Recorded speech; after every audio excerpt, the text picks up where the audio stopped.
Good morning po sa buhay ng bawat isa.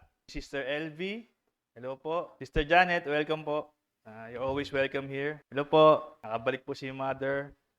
Thank you po sa buhay ng bawat isa. Si Sister Baby, ayan. Wala po yung isa nating Sister Baby. Nasa probinsya. Oo, yung isa nasa Canada. Hello po, Sister Baby.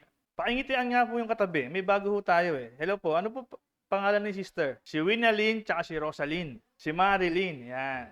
Nakita niyo po yung patotoo ni Pastora na gusto niya pong magamit sa kapurihan ng Diyos. Ganun po siya ka-excited palagi pag patungkol sa gawain ng Diyos. Minsan nga sabi nga ni Papa, hindi na natutulog. Sobrang excited. Ganun po siya sa pagdating sa Panginoon. Kasi naintindihan niya po yung salita ng Diyos, yung kalooban ng Diyos gusto niya mapangyari sa kanyang buhay.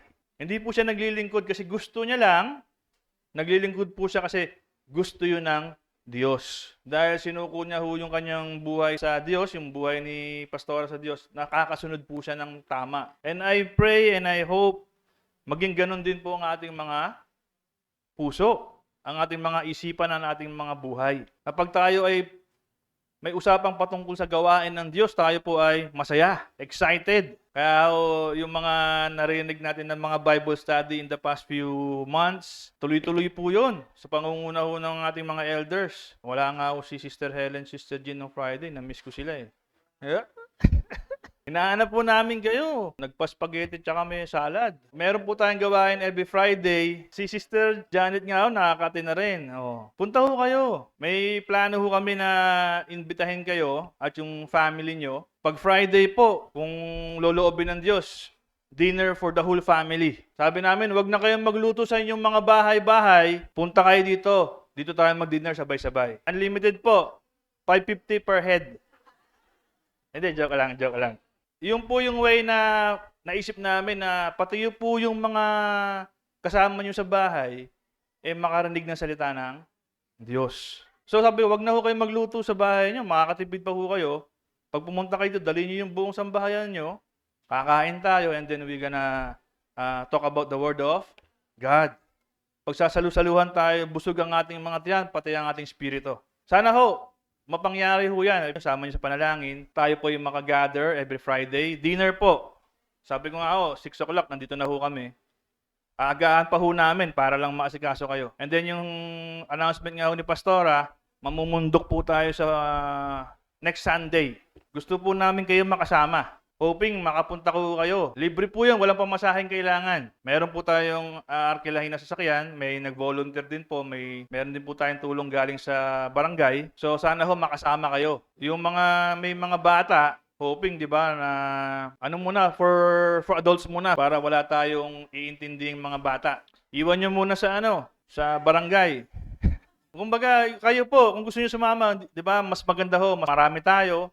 Makikigawain po tayo sa ibang mga kapatiran sa labas ng simbahan. Ito po ay sabi nga, unity in the body of Christ. And we gonna reach out for them. Nung sa ganun sila rin, diba, maakay natin sa tamang katuruan. Again po, salamat po sa mga buhay nyo na kayo ay patuloy na dumadalo. Patuloy tayo na gaalab sa Panginoon. Not about the church. Hindi ito yung lugar na ito eh. Ang importante, sabi nga, yung buhay nyo na lumalakad na ng tama, na naayon sa kalooban ng Diyos. Kasi kahit naman po saan tayo magsimba o magpunta, kung mali pa rin ang ating mga buhay, ang ating mga lakad, baliwala ho lahat. Yung iba nga ho, ang dahilan nila, pag niyaya mo sila, ayaw ko, baka masunog ako. Dami ko ng kasalanan. Hindi naman po yun ang importante. Are you willing na isuko yung mali mong buhay? Yung problema, kaya hindi sila makapasok, ayaw pa nilang talikuran yung mali nilang mga gawa. Ayun po yung nakakalungkot. Sabi, hindi pa ready.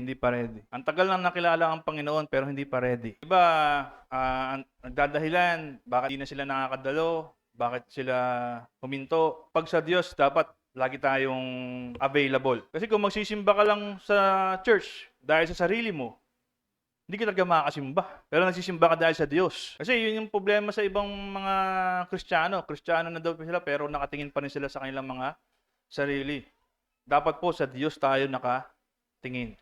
Again, meron po tayong gawain ng Friday, 6.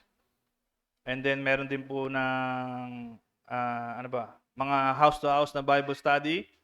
Kung sino pa po yung willing na sumama sa mga Bible study, sabihin niyo lang po sa ating mga elders. Tapos pag Friday po, plano rin po namin magkaroon ng mini gawain, midweek service. Pero lahat ho hahawak ng mic para po matrain tayo na tayo rin po dito sa harapan kahit 10 minutes lang per person. 'Di ba? Kung ano yung naintindihan mong salita ng Diyos, if you're confident to share it, i-share niyo po sa amin, makikinig po kami. And then pag-usapan po natin ano po yung naintindihan natin do sa Word of God. It's like training din po. Walang bayad. Kasi kailangan, sabi ng Bible, we should be equipped. Ready tayong maipangaral, ma-share ang salita ng Diyos. Para pag may nagtanong sa atin, yung sagot natin, tama, totoo. Hindi sabi-sabi lang. Hindi lang paano mo naunawaan, kundi paano sinabi ng Panginoong Jesus. Yung katotohanan po ng salita ng Diyos. Ganun po dapat tayo. Kasi sa totoo po, hindi po sapat yung Sunday. Hindi po sapat yung Sunday sa pag-upo natin para tayo po ay matuto ng salita ng Diyos. Hindi rin po sapat yung Friday lang. Kailangan po araw-araw. Kung hindi po kayo nakapagbulat ng Biblia, tutulungan po namin kayo magbulat ng Biblia.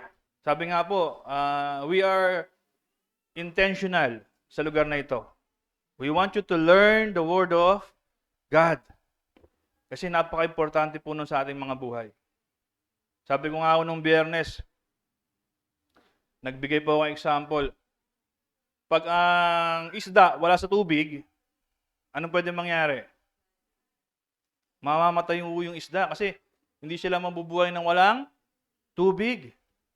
Pag yung puno o halaman wala sa lupa, ganun din po mangyayari. Tutubo siya pero mamamatay din. So hindi mo pwede paghiwalayin yung puno o halaman tsaka lupa. Ganun din po ang tao. Pag ang tao hiwalay sa Diyos, kamatayan po ang kahantungan. Kaya hindi po pwedeng paghiwalay ng tao at ang Diyos. Kaya we want you to live your lives na naka-attach sa Diyos. Nakakabit sa puno ng ubas. Yun yung mga example ni Jesucristo sa Biblia. Puno ng ubas. Huwag daw tayo humiwalay sa puno ng ubas. Kasi ang tao po pag hiwalay sa Diyos, wala ho tayong magagawa. I want you to continue to read your Bibles at home. Magkaroon kayo ng time kay God. Pag nahirapan po kayo, meron pong Friday, meron pong Sunday, and meron po tayong mga Bible studies. Sumama po tayo. Glory to God. Praise the Lord. Nandito tayo muli para makakanig ng salita ng Diyos. Yung nangyayari po sa atin sa paligid natin ngayon, yung sabi nga, ang Diyos po yung tumatawag na sa atin para gawin yung kanyang kalooban. Yung pag-house to house ho ng mga kapatiran natin, gusto ko nga i-post dito yung mga pictures nyo na sa bahay-bahay. Gusto ko po makita rin ng mga iba, ma-encourage kayo. Masaya po sila na nagsasalo-salo, nagtitipon-tipon sa kapurihan ng Diyos. Minsan, maipopost natin yan dyan. Alam ko, pinost na rin sa Facebook, no? Oh, yeah. So, yung mga ganung bagay po, sa tingin po natin, wala pong nagagawa. Wala lang. Natural na araw lang. Pero malaking bagay po yun sa bawat isa. Si kalakasan po yun, spiritual. Yung every tahanan, mayroon niyang pinagdadaan ng mga, sabi nga, suliranin, tsaka mga bagay-bagay na, sabi, kailangan nila ng katuwang. Pero yung kasama po sa bahay, hindi nagiging katuwang no? Dahil hindi pa kilala ang Diyos, ayaw pa sumunod. Naging kabigatan pa sila. Pero yung mga kapwa mananampalataya, naniniwala kay Jesucristo, na pag kayo po ay nagsama-sama in unity, in fellowship, ito po yung nakakaalis ng kabigatan. Yung burden po nung isa na napapagaan, nabibigyan siya ng kalakasan, encouragement, motivation, na magpatuloy. Kaya minsan, pag hindi mo nadalaw si sister, hindi mo nakamusta for ilang araw, pag nakita kayo, anong kamusta na sister? Ayun, may pinagdaanan na siyang problema. Hindi po tayo exempted Ang mga mananampalataya po, hindi po exempted sa mga pagsubok. That's why sabi ng Biblia, kailangan natin magtipon-tipon, ipanalangin ng bawat isa, palakasin ng bawat isa. Kaya kung tinuturing mo yung katabi mo bilang kapamilya, di ba? Kasama o mananampalataya, kapatid sa Panginoon. Magkaroon po tayo ng puso na, yun nga po, kamustahin sila. Pag may time po, wala kang ginagawa, puntahan mo sila, kausapin mo sila, pag-usapan yung salita ng Diyos. Yung mga bagay na kabutihan na galing sa Diyos.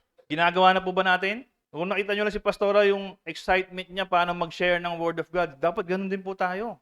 And we want to be, to set an example, to lead by example. Patuloy po tayong dumulog sa Panginoon. Nanalangin naman na huna tayo. Nanalangin na ho si Pastora kanina. Ang turo ko po sa inyo, papunta pa lang ho ng gawain, nananalangin na po tayo. And habang nakaupo po tayo sa upuan, nananalangin pa rin po tayo. Na yung salita na maririnig nyo ay maunawaan. At bago po umalis sa gawain ito, nananalangin pa rin hanggang sa pag-uwi sa inyong mga tahanan. Ganun po ang pananalangin. Wala pong tigil. Wala pong hinto. Marunong na ba tayo manalangin? Sabi ng Bible. Punta nga tayo sa James 5:16. Kaya nga, ipagtapat ninyo sa inyong mga kapatid ang inyong mga kasalanan. At ipanalangin ninyo ang isa't isa upang kayo'y gumaling. Malaki ang nagagawa ng panalangin ng taong matuwid. Ganun po yung kaimportante po yung pananalangin. Sabi yan, ipagtapat ninyo sa inyong mga kapatid ang inyong mga kasalanan. Parang ang hirap nun, Kuya Loria. Nakakaamin po ba tayo sa ating mga kasalanan? Kung may nagawa ka, tatago mo ba o aaminin mo? Sabi niya, depende. Depende sa kasalanan. Pag tayo po nasa Panginoon na, yung kasalanan na nagagawa natin, dapat hindi na ganun kabigat. Kasi sabi ng Biblia naman, araw-araw nagkakasala tayo. We all fall short of the glory of God. Pero pag lumalakad ka na ng tuwid sa Panginoon, pwede pala na yung kasalanan mo is mawala. Hindi mo na sinasadya. Kasi dati sinasadya mo pa eh. Ngayon hindi na. Ayaw mo na siyang gawin. So pwede mo po siyang, kumbaga, idulog. Parang humble ka. Kumbaga sabi, yung sarili mo, hindi mo na nakita na, magaling ako. No. Nakita mo yung sarili mo na, makasalanan ako, ang dami kong nagagawang kamalian, nagpapakumbaba na ho tayo sa harapan ng Diyos at sa harapan ng tao. Hindi na ho tayo nagmamataas. Na minsan ang tao, hindi pala minsan, madalas pala. Madalas ang tao, ang lagi sinasabi, wala naman akong ginawang kamali eh. Wala naman akong ginawang kasalanan eh. Ba't nangyari yung mga bagay na yon? Ewan ko. Baka sila. Ayan. Diba? Andun yung self-denial. Hindi ina-accept na may pagkakamali. Pero pag ang Kristiyano po, ito po yun yung mga mananampalataya, alam nila na sila'y nagkulang. At dahil sila'y nagkulang, kaya nilang sabihin yung kanilang mga nagawang mali. Sa isip, sa salita, at sa gawa. So, pag sinabi mo na nag-confess or pinagtapat, para bang pari yan, tsaka yung nagkukumpisal? Hindi po eh. Humihingi ka po ng tulong na yung kasalanan ko, gusto kong mawala. Yung kasalanan ko gusto kong hindi ko na magawa. By telling it to one another, you're gonna ask for help. Sister, kasi ganito eh. Bigyan ko po kayo ng example. Dati, lagi kang palakwento ng buhay na may buhay. Ang tawag doon? Storyteller? Ang tawag doon? Alam niyo po, ganun po yung mga pag wala kang ginagawa sa bahay. Talagang gusto mong pumunta sa kapitbahay para makipagkwentuhan. Imbis, sabi mo, sister, parang ayoko nang maging ganun eh. Yung makipag-chismisan ba? Makipagkwentuhan ng may buhay. Tulungan mo nga ako. Ano ba dapat gawin? Yun po yung pagpapakumbaba. Alam mo na meron kang ganung ugali, aaminin mo. Hindi mo aaminin sa unbeliever, ha? Kasi ipagkakalat niya, chismosa ka. Aminin mo sa kapatiran. Nang sa ganon, yung kapatiran, matulungan ka. Imbis na sister, makipagchismisan tayo, tara, punta tayo sa gawain. Mag-Bible study tayo. Okay po ba yun? Ibig sabihin, nabibigyan ng lunas yung sakit mo. Sakit pala yun. Di ba? Kasi nga, sinabi mo kumbaga sa pasyente, sa doktor, sinabi mo yung sakit mo sa doktor. At yung doktor, bibigyan ka ng solusyon. Same with sa mga kapatiran. Hindi ka aamin kasi nagigilty ka. Aamin ka kasi gusto mong matulungan ka. Kaya po kailangan ipagtapat yung mga maling pag-uugali sa kapatiran. Nang sa ganon, sabi diyan, ipanalangin ninyo ang isa't isa upang kayo'y gumaling, umayos, maging mabuti. Malaki ang nagagawa ng panalangin ng taong matuwid. Totoo po ba na lahat ng tao sa mundo marunong magdasal? Yes po. Lahat po ng relihiyon, lahat po ng taong may kinagisnan na relihiyon o samahan, ano man yan, kulto man o hindi, marunong silang manalangin. Pero tingnan niyo po ito malaki ang nagagawa ng panalangin ng taong matuwid. Maririnig din po natin sa Biblia, hindi lahat ng panalangin dinidinig ng Diyos. Kasi kung lahat ng panalangin nyo dininig ng Diyos, malamang wala na kayo dito. Pero sabi po, kung yung panalangin ng isang taong matuwid, ano po ba yung sabihin taong matuwid? Yung taong sumusunod ng naaayon sa katuruan o kalooban ng Diyos. Ibig sabihin po, yung buhay mo ay nabago na. Lakad mo o buhay mo ay tama na sa harapan ng Diyos. Na pag ikaw doon nanalangin, malaki ang nagagawa. So, kinikilala mo yung sarili mo na nakasunod na sa salita ng Diyos. Yung panalangin mo po pwedeng makatulong sa bawat isa. Alam niyo ba, yung mga hindi naniniwala sa Diyos, yung mga panalangin din nila minsan dinidinig. Hindi nga pala minsan Dinidinig po talaga. Pero iba po ang sumasagot. Hindi po ang Diyos. Alam niyo po ba yun? May mga tao na may mga kakayahang manalangin ng sumpa. Magbitiw ng mga salitang may sumpa. At nangyayari. Tingin niyo po ba sa Diyos yon? Pag nagbitaw ka po ba ng sumpa sa kapwa, sa Diyos po ba yon? Hindi. Pero bakit yung panalangin nila, yung dasal nila, nagkakatotoo din? Kasi po ganun din po ang kaaway. Nakikinig din po. Ang kaaway, nakikinig din po sa anumang bibitawan natin pananalita. Kaya pag nagbitaw ka nga daw po ng pananalita na mali sa iyong kapwa, pwede din itong mangyari. Kaya kailangan mong labanan bilang mananampalataya. Kaya sabi ng Biblia, speak life. Can you say speak life? Speak life. Hindi ka mag-speak ng curse, kundi ng life. Blessing. Kabutihan palagi. There's power in our tongue. Sabi, life and death is in the power of the tongue. Pag nagbitaw ka ng mali sa kapwa mo, hindi yan didinggin ng Diyos. Pero pwedeng dinggin ng kaaway. Yan sasabihin ng kaaway, my pleasure. Gustong-gusto nila yun. Totoo po yun. Yung mga, alam niyo po yung mga witches, yung mga mangkukulam, they curse people. Ayun, ginagawa nilang negosyo. They can hurt people through their tongue.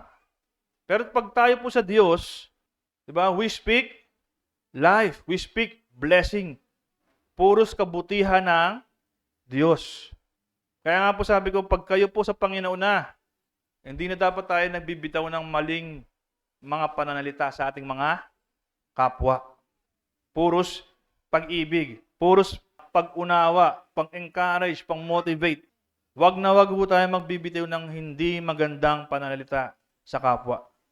Yun po ang totoong mananampalataya. So pag kayo po nag-gather, pag kayo nagko-confess ng kasalanan nyo sa isa't isa, tulungan nyo siya through a prayer. Sige sister, sige brother, panalangin natin yan. Okay po ba yun? Maganda po ba pakinggan? Yes, maganda pakinggan, kaya kailangan nating gawin. Para matulungan natin ang bawat isa. Okay po ba yun? Malaki ang nagagawa ng panalangin ng taong matuwid.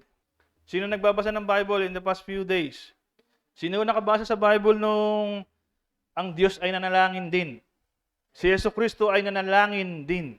Oh, alam ni Pastora. John 17. Can we go to John 17? Gusto ko pong maunawaan natin na ang Diyos o si Jesucristo mismo nananalangin para sa bawat isa. Yung 16 po kasi, yun po yung time na sabi ni Jesus, kung nabasa niyo sa Bible, yung 16 po, yung John 16, sabi niya, bago pa mangyari sa inyo, ay nangyari na sa akin. Okay? So sa 17, sabi niya, pagkasabi ni Jesus ng mga pananalitang ito, tumingala siya sa langit. At kanyang sinabi, pagkatapos siyang bitawan o yung kwento yung mangyayari sa hinaharap, siya po ay nanalangin. So sabi niya, Ama, dumating na ang oras. Parangalan mo na ang iyong anak upang maparangalan ka niya. This was the night na siya po ay pinagkaluluna. Huhulihin na po siya. Sapagkat binigyan mo ako ng kapangyarihan. Yan. Sino daw nagbigay? Yung Ama, binigyan si Jesus ng kapangyarihan sa sangkatauhan upang bigyan ko ng buhay na walang hanggan ang lahat ng ibinigay mo sa anak. So may binigay daw po yung Ama na kapangyarihan para daw saan daw po? Sa sangkatauhan, sa lahat po, upang bigyan ko ng buhay na walang hanggan ang lahat ng ibinigay mo sa anak. Bibigyan niya daw po ng buhay na walang hanggan yung lahat ng ibinigay ng Ama sa anak. So yung Diyos Ama may mga taong pinagkatiwala kay Jesucristo. So ang sabi nga, ang Diyos ang nagdadala ng tao. Hindi po tayo naghahanap. Matagal na po nahanap ng Diyos kung sino yung Kanya. Sabi nga, hindi ka pa pinapanganak. Alam na ng Diyos kung ano ang gagawin mo. Binigyan Kanya ng choice. Susunod ka ba o hindi? Kumbaga, you are destined to be saved, pero decision mo pa din kung yung inaalok na sa salvation kukunin mo.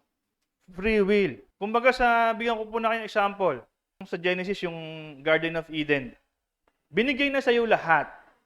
Pero sabi, huwag mong galawin yung puno sa gitna ng hardin. Kasi pag ginawa mo, sabi, mamamatay ka. So, binigyan ka na ng Diyos ng access sa lahat. Huwag lang dun sa puno. Kasi pag ginalaw mo pa din yung puno, kinain yung bunga, mamamatay ka. So, ganun din po yung offer sa tao. Kilalanin mo ang Diyos, tanggapin mo si Jesucristo bilang yung Diyos, sabi, bibigyan ka ng buhay na walang hanggan. So, pag hindi mo ito tinanggap, anong kapalit? Kamatayan po. Amen? So, choice po yon. Yung sa hardin po, choice po nila na suwayin ng Diyos. Yes, niloko sila, pero choice nila yon. Ganon din po sa mundo. Binigyan tayong chance magkaroon ng buhay na walang hanggan, pero choice mo yan kung tatanggapin mo. Ito ang buhay na walang hanggan. Ito po ito daw po yung buhay na walang hanggan. Ang makilala ka nila. Wow. Yun daw po yung buhay na walang hanggan. Ganun lang kasimple. Ang makilala ka nila. Sino sila? Yung kanilang mga pinili o tinipon ng Diyos. Ang iisa at tunay na Diyos at ang makilala si Jesucristo na iyong isinugo. Says, Jesus and the Father is one. Pag tinanggap mo si Jesucristo, tinanggap mo rin ang Diyos Ama. Para magkaroon doon ng buhay na walang hanggan. Makilala nila sino daw? Ang Diyos Ama at ang Diyos Anak. Ganun lang pala kasimple. Kaya po pag may narinig tayo, ibang mga Christian sa labas, sabi, maniwala ka lang kay Jesus, maliligtas ka na. Ito po yun. Maniwala ka kay Jesucristo, maliligtas ka na. Pero basahin po natin ng buo para po naintindihan natin. Inihayag ko sa lupa ang iyong karangalan. Natapos ko ang pinapagawa mo sa akin. Ano ba yung pinapagawa ng Ama sa katauhan ni Jesucristo? Ipakilala ang Ama na merong Diyos. Kaya po yung sa buhay po ni Jesucristo, bago siya ipako sa krus, ano po pinagagawa ni Jesus? Nasa bahay lang po ba siya? Sabi, karpentero daw po siya, tsaka yung tatay niya eh. Yun lang ba ginawa niya? Hindi po. Siya po'y humayo. Siya po'y nagpakalat ng salita ng Diyos. Inihayag niya na ang Diyos ay makapangyarihan sa lahat at wala ka dapat ibang sambahin kundi ang Diyos. At ginawa niya yung mga himalang bagay, nagpagaling ng may sakit, bumuhay ng patay, nagpakain ng maraming tao. Ginawa niya po yun para maparangalan ng Diyos. Kumbaga sa atin po, may nananalangin na po ba sa inyo na, Panginoon, pagpalain mo siya, pagpalain mo sila, nang sa ganon makita nila ang kabutihan mo sa kanilang mga buhay. Yun po yung ginawa ni Jesus.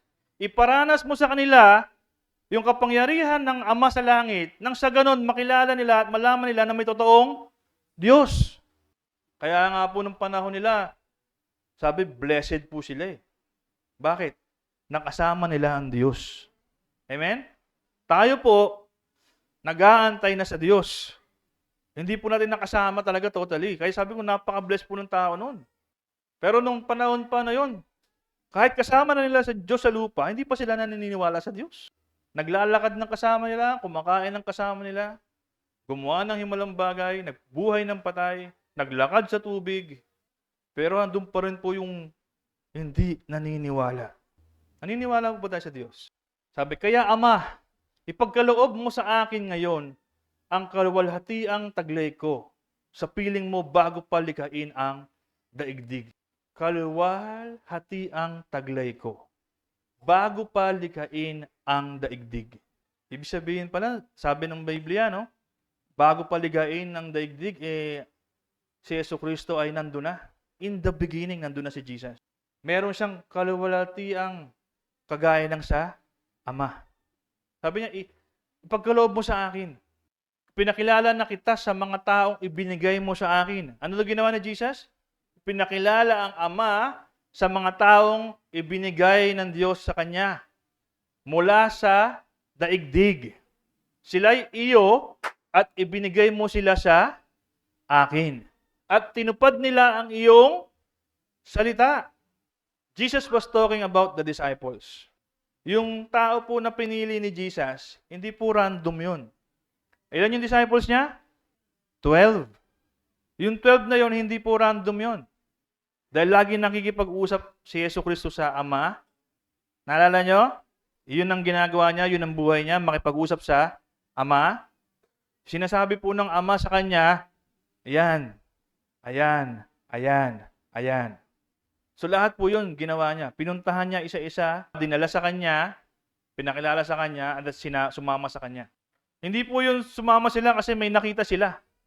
Sabi ko nga po in the past preachings natin before pa, nung si Pedro, isang mangingisda, nung inalok siya ni Jesus sumama, walang pinakita si Jesus na kayamanan or something na papayag si Peter sumama. Wala pong kailangang ipakita si Jesucristo. But because taglay niya yung kapangyarihan ng Ama, yung kaluwalhatian ng Ama, sumusunod po yung tao. Wala po siya pinangako nung siya pinasusunod. Wala po siya pinangako. Sabi lang, sumunod ka sa akin. So ganun po makapangyarihan ng Diyos. Sabi, bago pa sila makasama ni Jesucristo, pinili na sila. Tinupad nila ang iyong salita. Anong salita ba yon? Alam na nila na ang lahat ng binigay mo sa akin ay mula sa iyo. Tinuruan sila ni Jesus na lahat ng meron si Jesus ay galing sa Diyos, sa Ama. Just like what we're doing right now. 'Di ba? Sinishare namin sa inyo yung salita ng Diyos.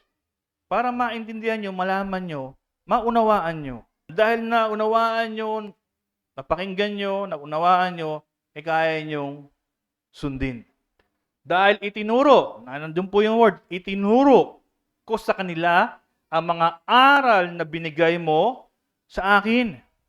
So si Jesus po, at that time, in Hebrew or in Jewish, tinatawag siyang rabbi, which is teacher. Hindi po siya gumraduate ng eskwelahan. Kasi wala pa pong eskwelahan nun. Pero ba't siya tinawag ng teacher? Kasi po, alam niya yung scripture. Kung napapansin niyo po, sabi ng Biblia habang siya'y lumalaki, araw at gabi siya sa templo. Sino ba nagtuturo sa templo that time? Mga Pariseo. So kahit may tagapagturo na binabasa po yung scripture, kasi po yung scripture po dati, scrolls po yan eh, malaki po yan. Nilalatag pong ganun yan, tsaka babasahin. Wala akong Bible before, kaya sabi ko napaka-blessed natin ngayon. Bit-bit mo na yung Bible mo, hindi na nga Bible, cellphone na nga lang eh. Para maintindihan mo, aralin mo yung salita ng Diyos. Dati, nagtitiis siya, pupunta siya ng templo, umaga pa lang, hindi na nga umuwi minsan eh. Nahanap pa ng nanay tatay. Kasi gusto niyang maintindihan yung salita ng Diyos. So sabi dito, tinawag siyang guro, rabbi.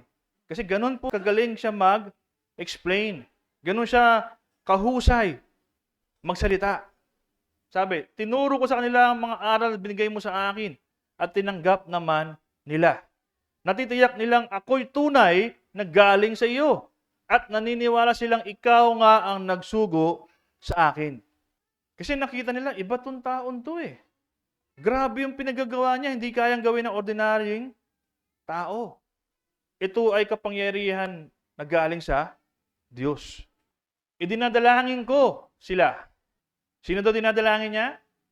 Yung mga, sabi, hindi ang sanlibutan ito ang idinadalangin ko, kundi ang lahat ng ibinigay mo sa akin, sapagkat sila'y sa iyo.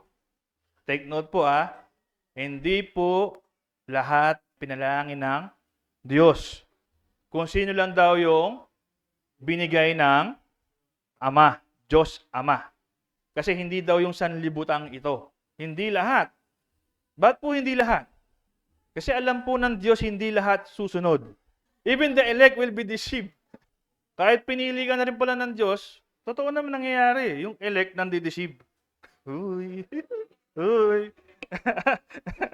Ang lahat ay binigay mo sa iyakin ay sapagkat sila'y sa'yo. Ang pinapanalangin po dito ni Jesus, yung kanyang mga disipulo.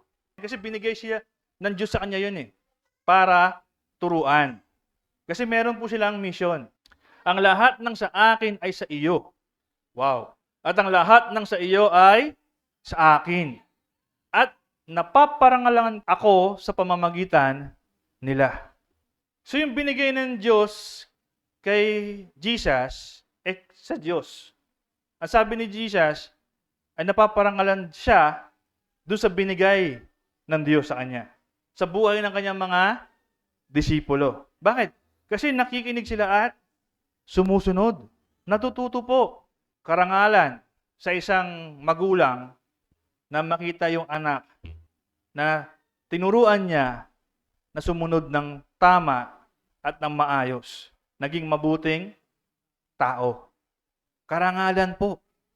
Kaya pag kayo bilang mga mananampalataya ng Diyos, nakasunod sa Diyos, napaparangalan natin ang Diyos mismo. Ganon din po ba sa mga anak? Isang karangalan po. Kunyari sa Pilipinas, karangalan ng bansa yung isang Pilipino na nandun sa pinakatuktok ng kanyang success sa larangan ng sports. Kunwari. Ganon po ba ka-proud yung mga Pilipino? Proud Pinoy. Sa mundo po yun. Dito po, spiritual po ito. Karangalan ng Ama pag tayo ay sumusunod sa kanyang itinuturo. Hindi na ikaw yung nakikita, kundi na yung Diyos sa buhay mo. Kaya sabi, we are the representative of Jesus. Kaya ang hirap pong sabihin na ikaw ay Kristiyano, pero ang buhay mo, mali. Isa pong malaking kasiraan sa Diyos. Na tinatawag mong sarili mong follower of Jesus, you know the Word, pero yung ugali at gawa mo ay taliwas sa Diyos. Ang hirap po na sabihin o ipakilala ang isang tao na Kristiyano pero hindi makita sa buhay niya yung buhay ng isang Kristiyano. Now, ganun din po ba tayo bilang mga mananampalataya?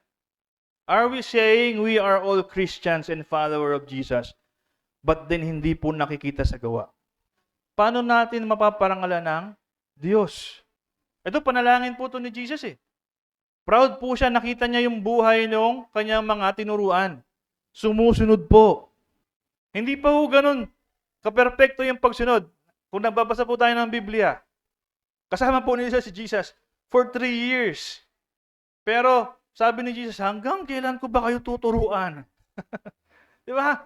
Hanggang kailan yung maiintindihan yung sinasabi ko? May mga ganong situation sila sa Bible. Kasi hindi sila totally sunod pa ng perpekto, pero they're trying. Kasi naniniwala sila sa Diyos eh. At ngayon, ako'y papunta na sa iyo. Kasi papunta na nga ako siya sa Ama, iaalay na ho niya yung kanyang buhay. Iiwan ko na ang sanlibutang ito, ngunit sila ay nasa sanlibutan pa. May iwan daw po sino? Yung mga disipulo. Amang banal. Ito po yung panalangin ni Jesus ha. And I pray, maintindihan nyo nang ganun, kayo rin manalangin ng ganito. Amang banal, ingatan mo po sila sa pamamagitan ng kapangyarihan ng iyong pangalan. Ingatan mo po sila. So sabi sa pamamagitan ng iyong kapangyarihan ng iyong pangalan, ang pangalang ibinigay mo sa akin, sino yun? Si Jesucristo. Upang kung paanong ikaw at ako ay iisa, gayon naman sila ay maging isa. Naalala niyo po ba yung turo? Nabasa niyo? Ang Diyos at ako ay iisa. Si Yahweh at si Jesucristo ay iisa. Sabi diyan, kung paano ikaw at ako ay iisa, gayon naman sila ay maging isa. So there are 12 disciples, pero they are united in Christ Jesus. Wala silang ibang susundin at gagawin kundi kung ano tinuro ni Jesucristo. One body of Christ. Alala niyo po yon? Yung turo na yon? They need to be united. They need to work together. Wala pong, sabi, hindi ka pa pwedeng tawagin tagasunod ni Kristo. Makinig po mabuti ha. Hindi ka tagasunod ni Kristo kung iba yung lakad mo. Iba yung layunin mo, iba yung gusto mo mangyari. Ano pong gusto mangyari dito ni Jesus? Sabi diyan, ingatan mo po sila sa pamamagitan ng kapangyarihan ng iyong pangalan. Ang pangalan ibinigay mo sa akin upang kung paanong ikaw at ako ay iisa, gayon naman sila ay magiging isa. So in the name of Jesus, sabi, may unity. May pagkakaisa. Hindi lang pagkakaisa, nakiki-isa. So pag ang tao daw, tinatabi niya sarili niya ay alagad siya ng Diyos pero hindi siya marunong makiisa, pwede mo ba natin sabihin siya yung binigay ng Ama? Hindi po eh. Kasi ang mga tinawag at binigay ng Ama kay Jesucristo ay yung mga taong nakiki-isa. May isang layunin, mapurihan ng Diyos, maitaas ang Diyos, maparangalan ng Diyos. At yan po ang buhay ng mga disipulo ni Jesucristo. Sabi yan, habang kasama nila ako, iningatan ko sila sa pamamagitan ng kapangyarihan ng iyong pangalan. Habang kasama ni Jesus yung mga disipulo, talagang hindi niya iniwan. Tinuruan po. Ang tuloy nga, nung hinuli na si Jesus, sila pa yung umalis eh. Naalala niyo yun? Sabi dito, ang pangalang ibigay mo sa akin, pinangalagaan ko sila at walang napahamak sa kanila. Maliban sa taong humanap ng kanyang kapahamakan. Wow.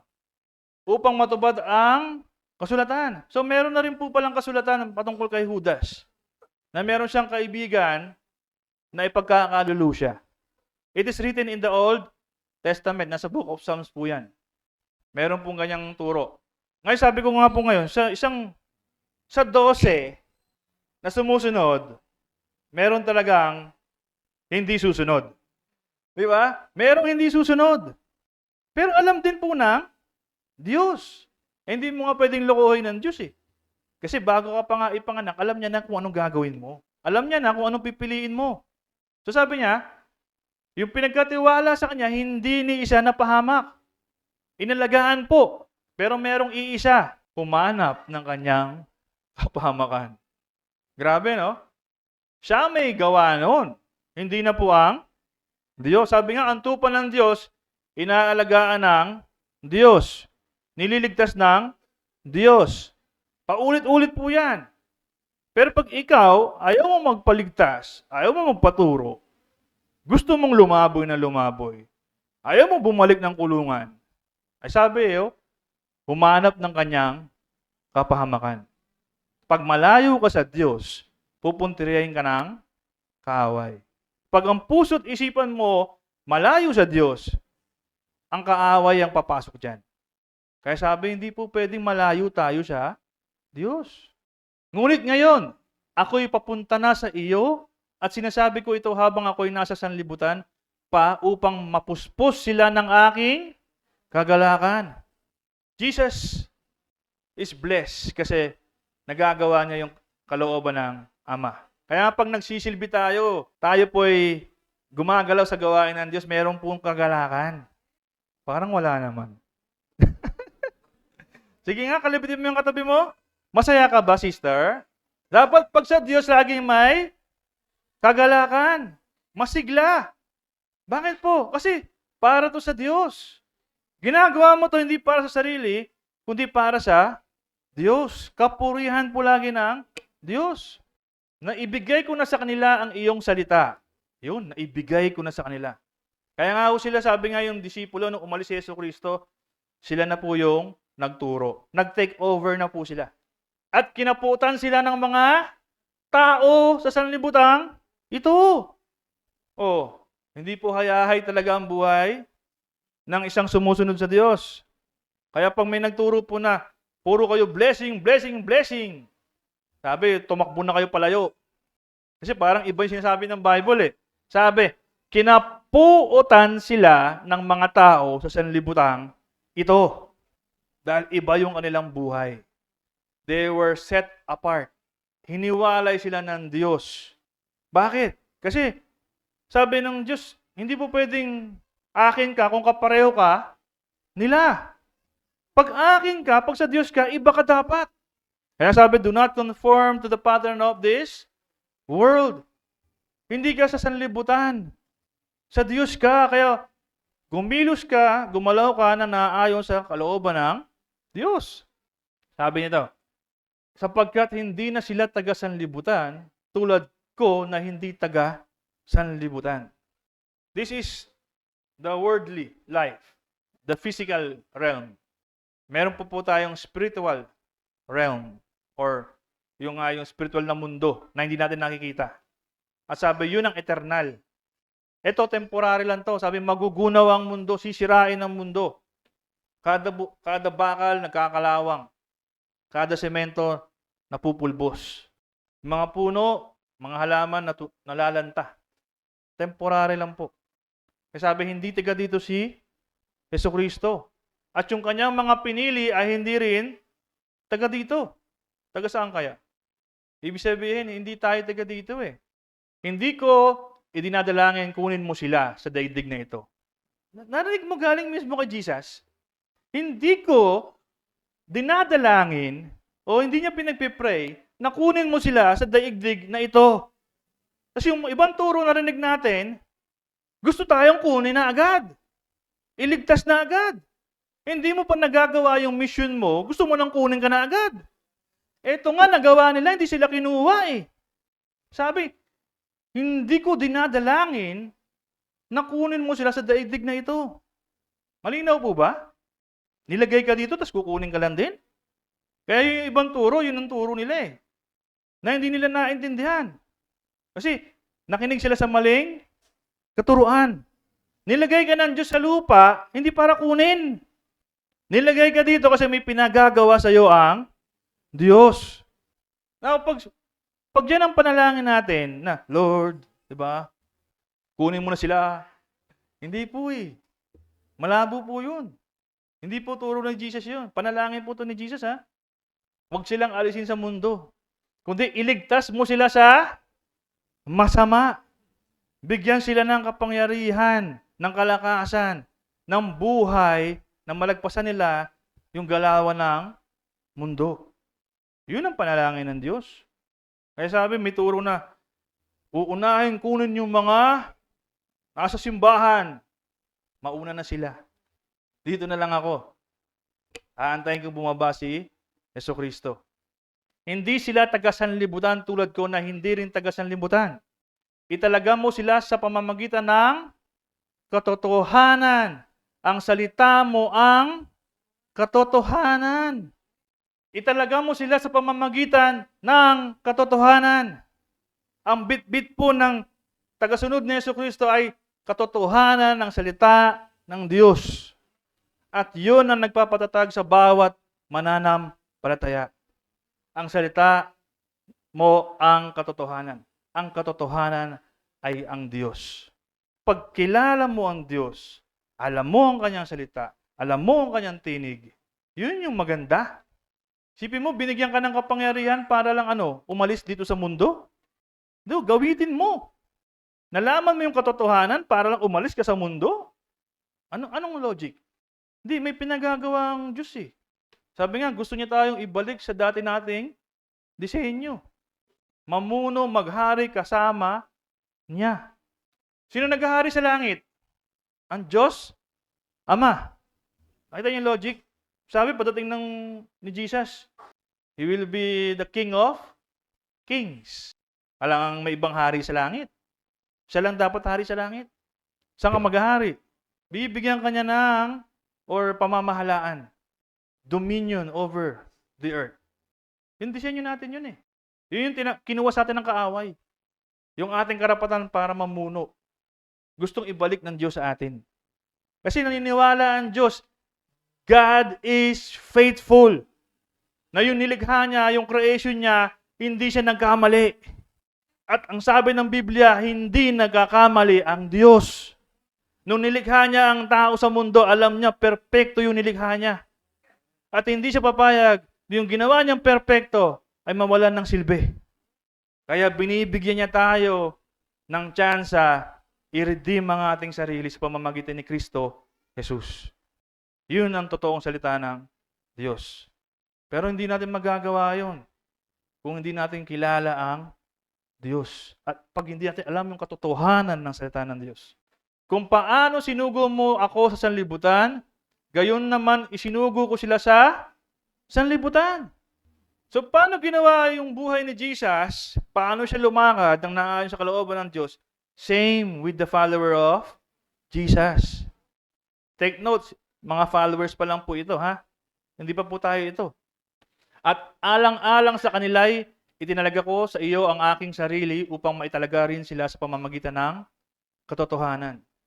Buhay po ni Jesus ang kanyang ginawang ehemplo para maintindihan nila yung katotohanan ng salita ng Diyos. Hindi lamang sila ang idinadalangin ko. Ito na po tayo. Hindi po tayo kanina. Sila po yung nagdala sa atin ng katotohanan ng salita ng Diyos. Sila po yung nagbuwis ng buhay para sa atin. Ito na po tayo. Ito po yung panalangin ni Jesus para sa atin. Pakinig mo mabuti. Hindi lamang sila ang idinadalangin ko. Idinadalangin ko pati ang mga mananalig sa akin dahil sa pahayag ng aking mga tagasunod.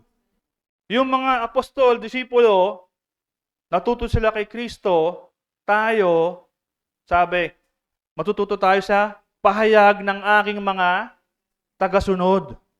Si Kuya Lori, si Pastora, kami rin po ay produkto ng mga pinahayag na katotohanan ng mga disipulo ng Diyos. Yung nababasa natin sa Bible.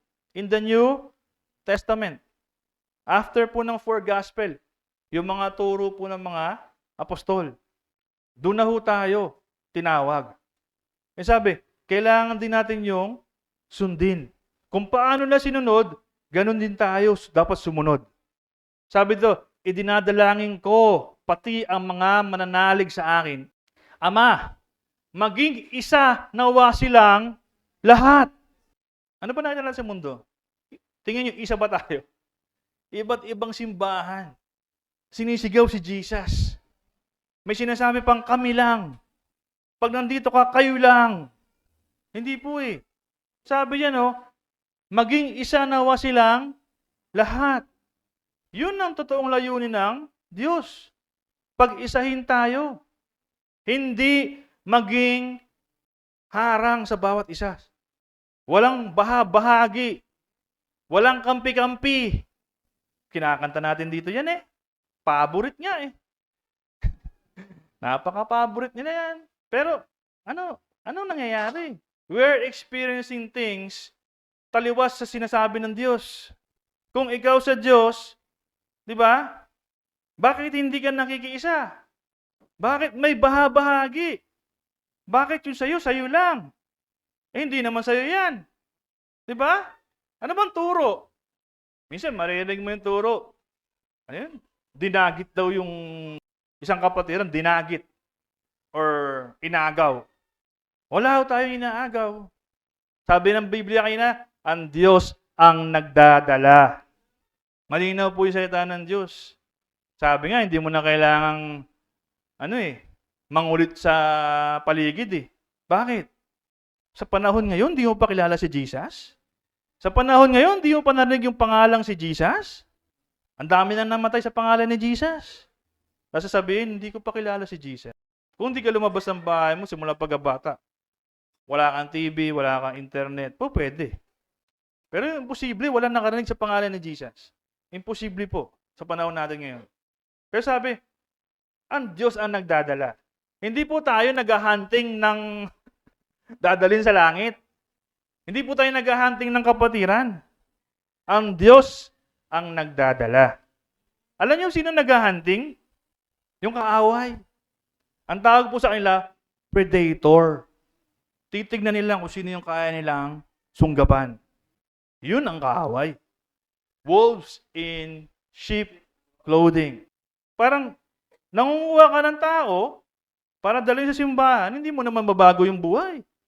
Ginagatasan mo lang. Ouch.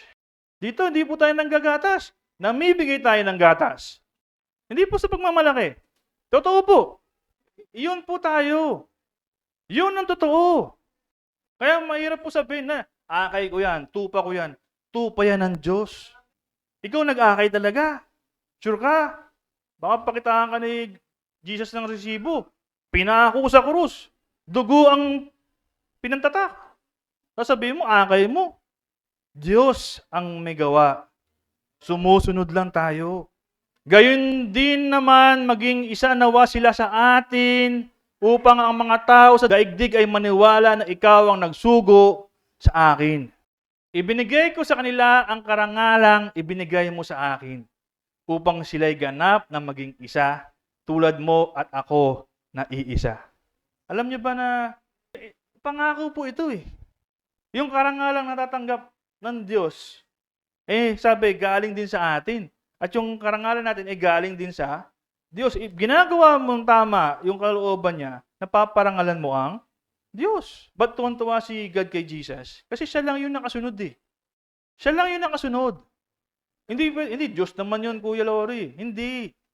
Nagkatawang tao, naging tao. At nalagpasan niya yung pagiging tao. Yun din po ang gustong gawin ng Diyos sa buhay natin. Tao tayo, pero gusto ng Diyos, malagpasan mo yung status ng buhay mo na yan. Kasi hindi ka lang basta tao. Hindi ka nga daw taga-daigdig. Darating yung araw, magiging immortal ka ng nilalang. Eternal. Sabi yan, upang sila yung maging ganap na maging isa tulad mo at ako na iisa. Ako'y nasa kanila at ikaw ay nasa akin. Upang lubusan silang maging isa.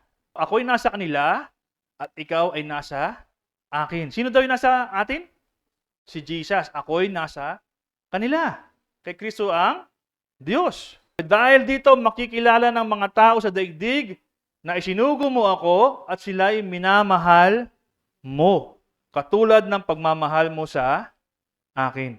Kung ano daw yung kay Jesus, atin din. Okay ba yon? Kung ano yung sa Diyos, yun din ang iyo. Kaya pag hindi mo kilala ang Diyos, sabi nga yung buhay mo nasa pinakamababa palagi. Nahirapan ka lagi. Tapos magtataka ka, bakit? Panginoon, wala kaming makain. May Bible study kila sister, libre pagkain. Wala ho kaming kakainin ngayong araw. Kung sumunod ka lang kay sister, in-invite ka kanina. May take out ka pa sana. Kasi pag Kristiyano ka, kung ano yung amin, inyo. Kailangan mo lang sundin kung ano yung turo ng Diyos. Minsan may mga Kristiyano na gusto yung kanila na natatanggap, kanila lang.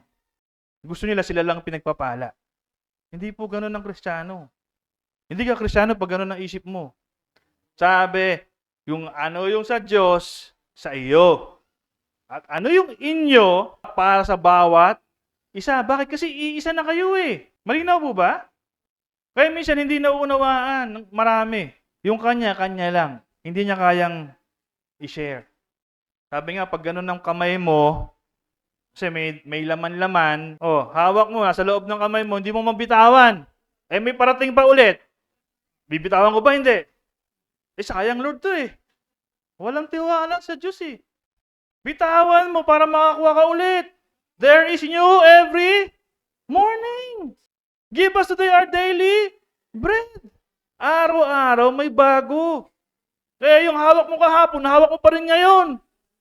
Yung binigay sa'yo, binaon mo sa lupa. Sayang eh. Hindi mo alam, bago araw-araw. May turo po eh. Sabi, ako'y nasa kanila at ikaw ay nasa akin upang lubusan silang maging iisa. Dahil dito makikilala ng mga tao sa daigdig na sinugo mo ako at sila na may minamahal mo katulad ng pagmamahal mo sa akin. Mahal po ba tayo ng Panginoon? Lakasan niyo nga po. Ama, sila ay ibinigay mo sa akin. Take note, panalangin po ito ni Jesus ha. Ama, sila ay ibinigay mo. Inulit na naman. Ibinigay mo sa akin. Kanina yung mga disipulo. Ito naman mga mananampalataya. At nais kong makasama sila sa kinaroroonan ko upang makita nila ang karangalang ibinigay mo sa akin. Gusto rin tayo isama ng Panginoon. Pangako niya yun eh. Inaantay po ba natin yun? Yes. Huwag tayo manguna. Antayin natin siya. Sapagkat binahal mo na ako bago pa nilikha ang daigdig. Amen? Same kay Jesus, same sa atin. Kaya nga po naalala niyo sabi ng Panginoon, tayo ay mga kapatid sa pananampalataya. At anak sino? Si Jesus. Kung kapatid natin si Jesus at anak si Jesus, ano tayo? Mga anak din po ng Diyos. Mapagmahal na Ama. Hindi ka kakilala ng mga tao sa daigdig. Ngunit kilala kita. At alam rin ng mga ibinigay mo sa akin na ikaw ang nagsugo sa akin. Hindi siya kilala ng mga tao saan? Sa daigdig sa mundo. Ayaw nilang kilalanin kasi si Kristo ay Diyos. Bakit? Kasi namumuhay sila sa mundo. At ang mundo ay hindi sa Diyos. Ang mundo ay puno ng kasalanan. Pinaghaharian ng kaaway. Kaya sabi dito, hindi siya kilala. Pero alam ko, sabi niyo, kilala niyo na ang Diyos. Kilala niyo na po ba ang Diyos? Sinusunod niyo na po ba ang kanyang utos, ang kanyang salita? Ipinakilala na kita sa kanila at patuloy kitang ipapakilala. This is the good news. Di ba kayo natutuwa? Di kayo nagagalak? Patuloy na ipapakilala. Upang ang pagmamahal mo sa akin ay manatili sa kanila at ako ay manatili rin sa kanila. This is the good news. Hindi huminto sa disipulo. Pati yung mananampalataya kasama. Nakita niyo po yung sinasabi? Ang Diyos mismo nananalangin para sa atin. Mga mananampalataya. Ngayon, ganun na po ba tayo manalangin? Same na rin po ba ng panalangin ni Jesus? Are we praying for one another?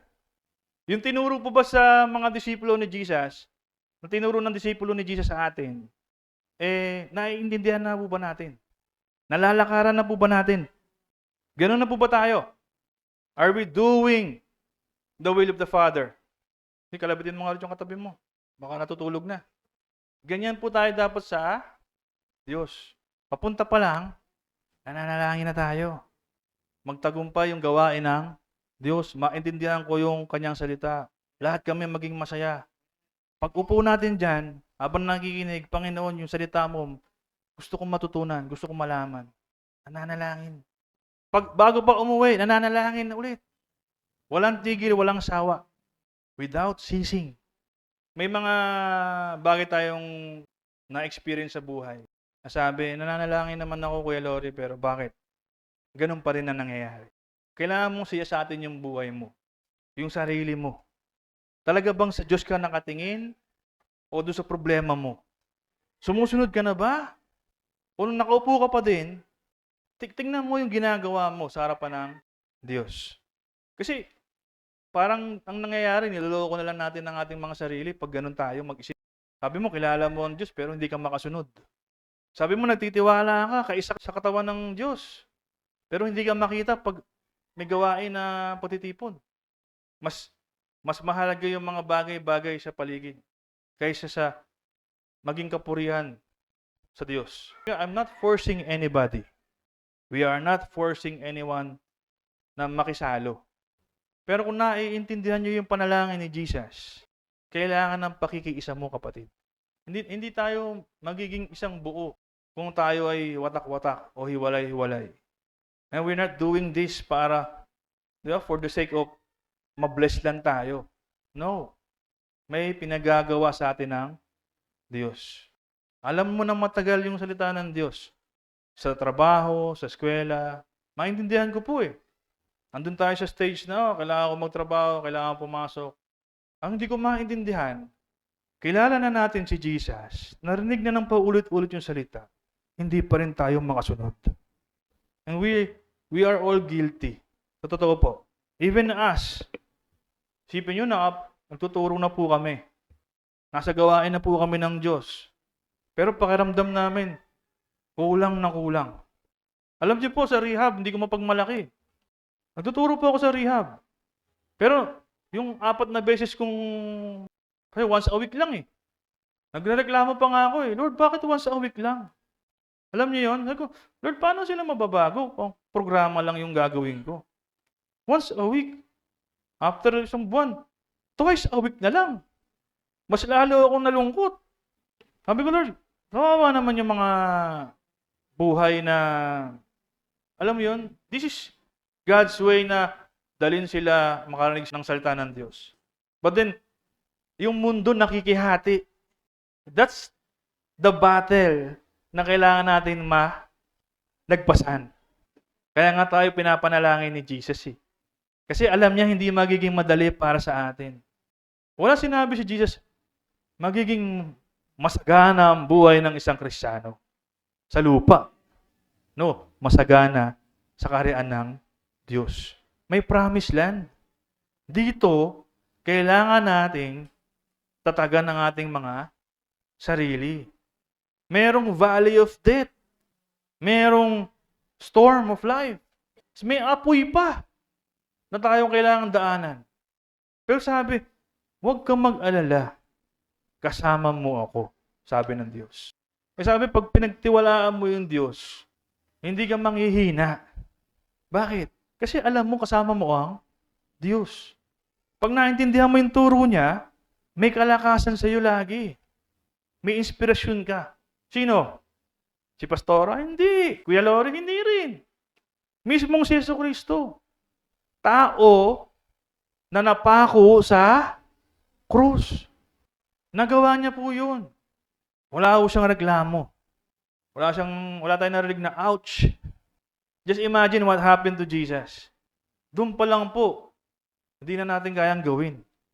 Wala naman doon sinabi si Jesus, magpapako kayo sa krus eh. Sabi niya, yung tinuro niya, gawin natin. Sa 1 John, bago po tayo magtapos, sinusulit ko lang po yung oras kasi next Sunday na naman tayo magkikita. Kung atin kayo ng Friday, iklian ko pag every Sunday. Pero pag hindi kayo umati ng Friday, hahabaan ko pag Sunday. Okay ba yan?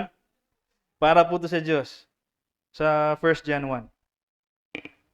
Sumusulat kami sa inyo tungkol sa Kanya na simula pa siya na ang salitang nagbibigay buhay. Siya ay aming narinig at nakita, napagmasdan at nahawakan. Si John po to. Okay? Bakit siya may confidence i-share? Kasi nakita niya. Witness po siya.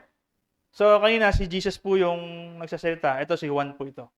Nahayag ang buhay na ito, nakita namin siya.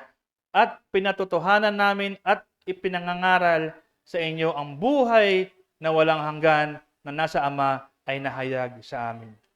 Sumunod siya, nakilala niya ang Diyos, sumunod siya, alam niya na meron siyang buhay na walang hanggan.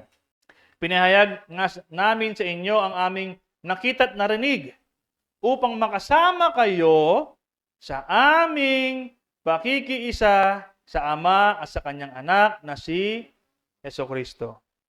Panahon pa lang nila, ina-urge niya na yung mga tao, mananampalataya, makiisa. And we're doing the same. We're not gonna teach you or preach things na galing sa mundo. We're teaching and sharing kung ano yung galing sa Diyos. At ang gusto ng Diyos, maintindihan nyo, kailangan natin makiisa sa gawain ng Diyos. And paulit-ulit na po yan dito, sabi nga ni Kuya AJ last time. Yung preaching, pare-pareho lang ng laman. Isa lang ang sinisigaw. Magkaisa, magmahalan. Hindi ka makiisa, hindi ka magmamahal kung wala kang pagpapakum, baba. Yun po yung laging tinuturo dito. Inuulit-ulit lang po. The same with the Bible. Isinusulat namin ito upang malubos ang ating kagalakan. Same with Jesus. Ito ang aming narinig sa Kanyang anak at ipinapahayag naman namin sa inyo. Ang Diyos ay ilaw at walang anumang kadiliman sa Kanya. Kung sinasabi natin tayo'y may pakikiisa sa Kanya, ngunit namumuhay naman tayo sa kadiliman, nagsisinungaling tayo at hindi namumuhay ayon sa katotohanan. Nabanggit nyo kanina, sabi ko sa inyo, kailangan nating mag-confess ng ating mga kasalanan. Ngunit kung namumuhay tayo ayon sa liwanag, gaya ng pananatili niya sa liwanag, tayo nagkakaisa, at ang lahat ng ating kasalanan ay nililinis ng dugo ni Jesus na Kanyang anak. Kung sinasabi natin tayo walang kasalanan, dinadaya natin ang ating sarili at wala sa atin ang katotohanan. Subalit kung ipinapahayag natin sa Diyos ang ating mga kasalanan, maasahan nating patatawarin tayo ng Diyos sa mga ito at lilinisin tayo sa lahat ng ating kasalanan sapagkat siya ay tapat at matuwid. It's the same lesson. We need to pray for one another like Jesus prayed for us. We need to confess our sins.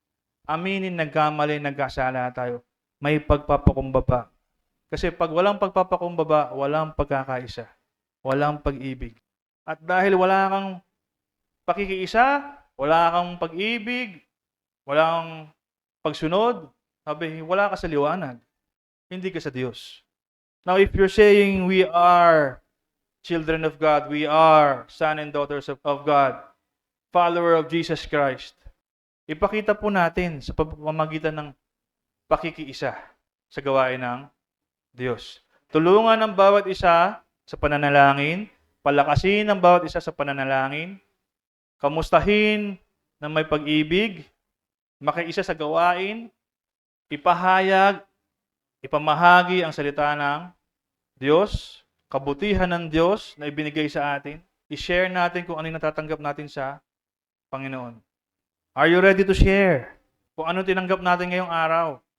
Ang panalangin lagi may pagpapakumbaba. Are we doing it now, church? We need unity in the body of Christ. Yung mga nasa labas, invite nyo lang sila. Huwag nyo silang pilitin. Sabi nga, kung ikaw ay sa Diyos, dadaling ka ng Diyos dito. Naniniwala po ba kayo? Sa tagal ninyong Kristiyano, binabalik kayo ng Diyos sa gawain. That's the goodness of God. Ang tagal niyong nawala sa gawain, tagal niyong hindi nakilala sa Diyos. Pero ngayong mga panahon, talagang pinapadala na lang dito ng Diyos eh. Sabi nga kayo na sa patotoo, ini-invite na sa kada bahay. Huwag ka nang umayaw, sister, pag ikaw ay in-invite. Sama ka na agad. Yun ang kalooban ng Diyos. And we're doing it, gawin natin ng may kasiyahan. Amen?